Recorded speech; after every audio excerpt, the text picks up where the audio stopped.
오늘은 많은 분들이 궁금해하셨던 130번 영상 속 바로 그 카범이의 재판 결과 영상으로 이 녀석은 늦은 시각 귀갓길 청년을 계속 따라가며 불찰 및 그 이상의 더한 짓을 할지도 몰랐던 놈이었죠. 혹시 아직 이 녀석의 영상을 못 보셨다면 지금 이 재판 영상을 보시기 전에 반드시 130번 영상을 먼저 보시기 바랍니다. 지금 나오는 오른쪽 상단의 링크 클릭이나 제 댓글에 바로가기 링크를 참고하십시오. 녀석을 경찰에 넘기고 며칠 뒤 영상 속 학생 중 한 명으로부터 메일을 받았습니다. 당시 전화 학생들이나 경찰에게 이것저것 진술하느라 사적인 대화를 나눌 시간이 없어서 제가 유튜버인 것만 알려주고 채널을 알려주지 못했는데 학생이 검색해서 저를 찾아냈고 이렇게 메일을 주게 된 것이죠. 저도 오랜만에 영상을 다시 봤는데 다시 봐도 이 학생들 진짜 겁나 귀엽더군요. 그리고 경찰서에서 녀석이 찍은 걸 확인했는데 하트를 집중적으로 찍었고 분량이 1시간이 넘었다고 합니다. 얼마나 오래 따라왔는지 시간만 봐도 아시겠죠? 다시 생각해도 놈을 안 잡았으면 한 명을 픽한 뒤에 집 문 앞까지 따라갔을 수도 있습니다. 암튼 그 사건이 있은 뒤로는 늦은 시간 귀가 시 뒤를 자주 쳐다보게 되었다고 합니다. 이제 재판 결과를 보러 가봅시다. 25년 5월 15일에 법원에 공소장이 접수되었습니다. 제가 보통 날짜는 가리지 않습니까? 근데 이번 사건은 가리지 않았는데 그 이유가 보통 경찰에 사건이 접수되면 경찰 수사 단계가 3-4개월 걸리고 그 이후 검찰에 송치하고 검찰 단계에서 또 3-4개월 걸립니다. 물론 인정사건이냐 부인사건이냐에 따라 다르고 포렌식의 여부에 따라 기간의 차이는 있지만 별 문제가 없을 시 보통은 단계별로 3개월 전후 걸린다고 보면 됩니다.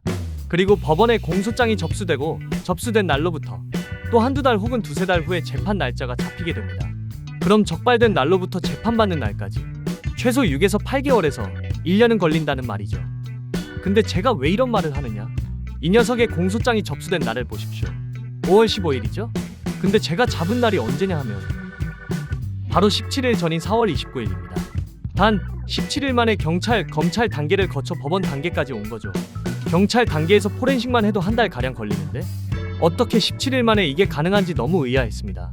알고 봤더니 녀석은 동종 전과가 한두 개가 아니었고 저한테 잡힌 다음 바로 구속되었으며 이미 폰에 있는 증거들을 바탕으로 곧장 검찰 송치 및 법원 기소한 겁니다. 저도 사실 이게 이렇게 빨리 진행될 거라고는 생각을 못했기에 몇 달 후에 사건을 검색하게 되었고 제가 알았을 때는 이미 1심이 끝났고 항소심을 기다리고 있더군요. 그래서 1심은 보질 못했기에 판결문으로 대체하겠습니다. 우선 녀석의 1심 사건 진행을 한번 봅시다. 저한테 잡힌 뒤 전과가 너무 많아 바로 구속되어 감방으로 갔고 그 안에서 본인 재판 양형에 참고할 자료를 제출했군요. 녀석은 무지개 돈도 없어서 사선을 쓸 생각을 못했기에 국선을 선임했고 변호인 의견서가 제출됐습니다. 근데 녀석이 본인의 정신감정을 받아보고 싶다며 변호인을 통해 신청서를 제출했습니다. 내가 정신적으로 문제가 있다. 성도착증 증세가 있다. 이런 부분에 대해 정신감정을 받는 걸 희망하는 건데 거기서 증세가 인정되면 유리한 양형 자료로 쓸 수 있는 겁니다. 많은 범죄자들이 주장하는 심신미약이라고 있지 않습니까? 그게 인정되면 형량을 깎을 수가 있기 때문에 주장하듯이 녀석도 내 정신이 이상하다를 주장해서 형량을 깎으려는 속셈입니다. 그러면서 반성문도 조오올락에 제출하고 있군요. 동종으로 곧바로 구속될 정도면 감방 한두 번이 아닐 텐데 반성문 쓰는 건 프로 수준일 겁니다. 그리고 1심의 공판 기일이 잡혔는데 사건이 일어난 일로부터 2달도 안 된 시점에 재판 날짜가 잡히다니 다시 봐도 놀랍군요. 하지만 저는 이 당시에 재판이 열렸을 거라고는 생각을 못해 방청하지 못했기에 검사의 구형이 어땠는지는 모르겠네요. 암튼 그렇게 구형 공판이 끝나고 녀석의 구속 기간이 갱신됐습니다. 재판 전까지 피의자는 감방에 가둬놓을 수 있는 최대 기간이 2달이기에 2달에 한 번씩 갱신을 해야 합니다. 녀석은 저한테 4월 29일 밤에 잡혔고 4월 30일에 구속됐으며 2달 되는 날인 6월 30일에 구속 갱신 결정이 떨어진 거죠. 그래서 재판에서 집유를 선고받지 않는 이상 형을 다 살 때까지 감방에서 나올 수가 없습니다. 그리고 약 한 달 후 1심 선고일이 잡혔습니다. 이때도 알지 못했기에 방청하지 못했고 녀석의 판결문으로 대체하겠습니다. 변호인은 아까 말씀드렸다시피 국선입니다. 녀석은 무지개 돈도 전혀 없었고 그 때문에 어떤 피해자하고도 합의하지 못했다고 합니다. 사선을 쓰는 건 언감생심 꿈도 못 꾼다는 얘기죠. 이제 녀석의 범죄 사실을 봅시다.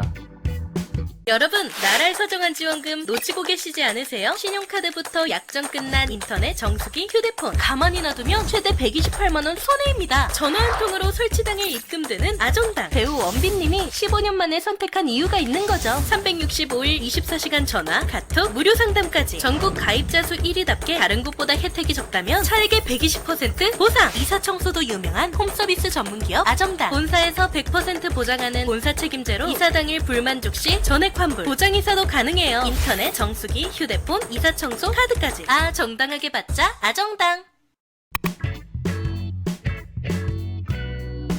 이야, 이놈 이거 공연음으로 구속이 될 정도면 대체 전과가 몇 개인 거야? 제가 전에 여러 번 말씀드렸죠? 공연음으로 구속되려면 한두 번으로는 택도 없다고. 여러 번이 누적되어야만 가능한 건데 그걸 해냈던 놈이었군요. 암튼 녀석은 누범 기간이었고 그 기간 중에 또 불찰하고 다니다가 저한테 잡혀서 다이렉트로 구속된 겁니다. 이제 저한테 잡혔던 날의 사건을 봅시다.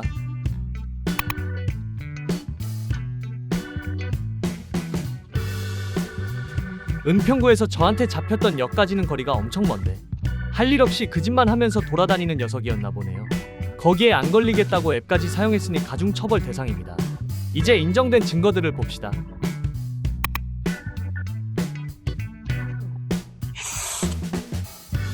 저 많은 진술서 작성자들을 보십시오. 저 포함 학생들의 진술서입니다. 저 많은 인원과 전부 합의하려면 몇 천은 필요하겠군요. 그리고 제가 체증한 영상도 증거로 인정됐습니다. 이제 양형의 이유를 봅시다.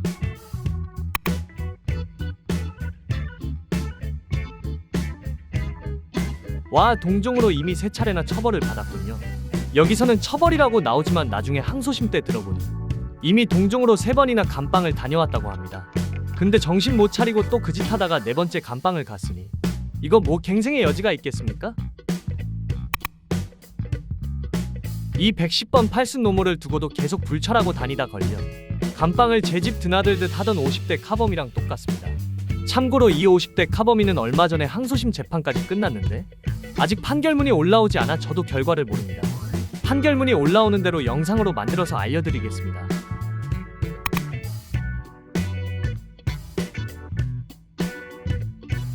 암튼 녀석은 인정하고 반성하고 있답니다. 4번째 감방인데 반성이라. 아까 말했듯 반성만큼은 프로 반성러입니다. 그래서 이 녀석이 어떤 처벌을 받았느냐.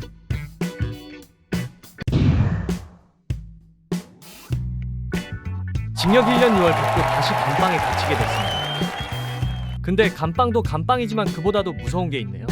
바로 신상정보 공개고지. 출소 후 3년간 온라인과 우편을 통해 얼굴 및 주소, 저지른 죄명까지 싹 다 공개하게 해서 편히 살 수 없게 만드는 명령을 받은 거죠. 성폭행범도 저런 건 잘 안 붙이는데 카찰이나 공연음으로 공개고지를 받으려면 전과가 진짜 장난 아니게 많아야 가능합니다.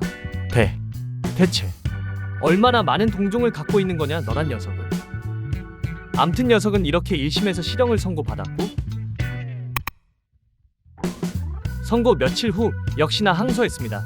그리고 항소심 전에 재판이 열렸었다는 걸 알게 된 저는 이 녀석의 항소심은 보고 싶어 시간 내서 갔죠.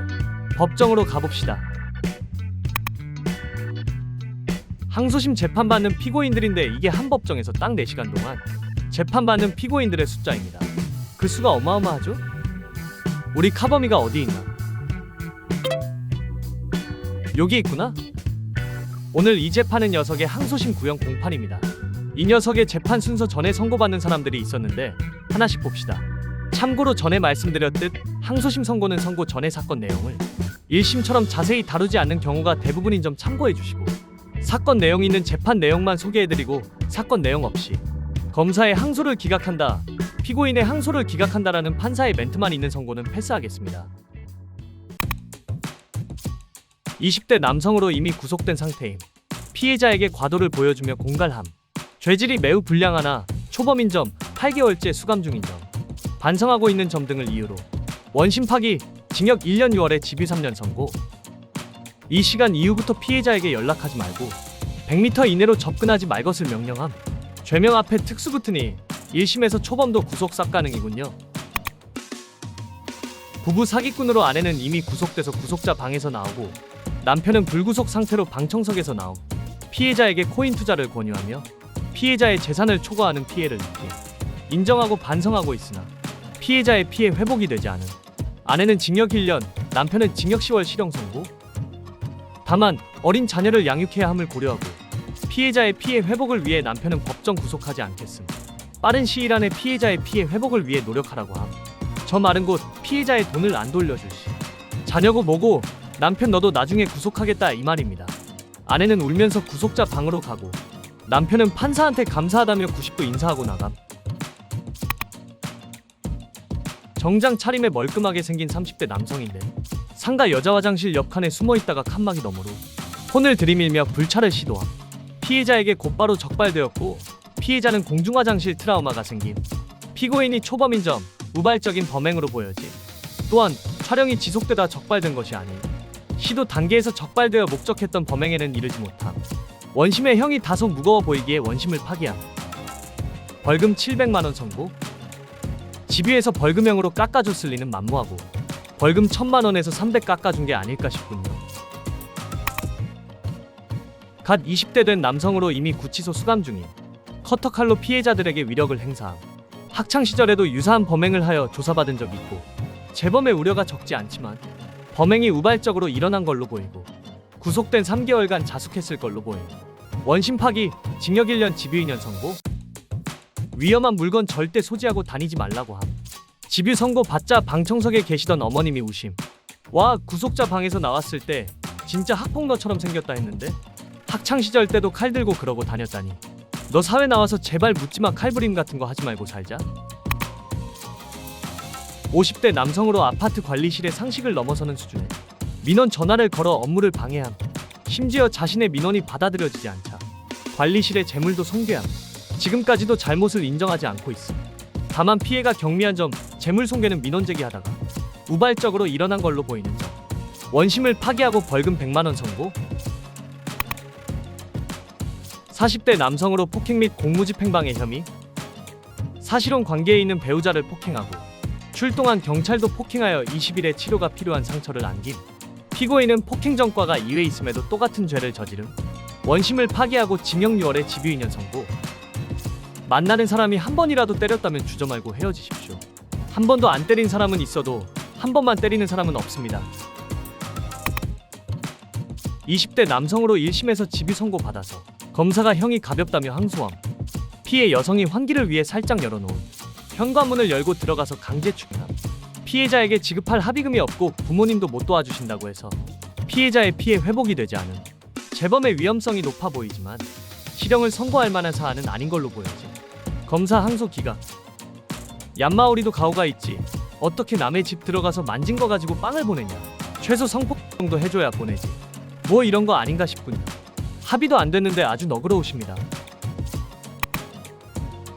그리고 뒷 선고들은 사건 내용이 없거나 재미없어서 패스하고 이제 우리 주인공의 항소심 공판을 봅시다. 법정 안에 들어가서 앉아있는데 카범이 재판 전에 어머니와 누나가 들어와서 앉음. 어떻게 가족인 걸 알았냐면 누나가 카범이랑 판박이임. 그래서 보자마자 아, 카범이 가족이구나를 바로 알았음. 왜소한 체격의 어머님은 손수건으로 입을 막고 계셨는데 벌써 4번째 감방행이니 진짜 불효도 이런 불효가 없음. 카범이가 호명됩니다.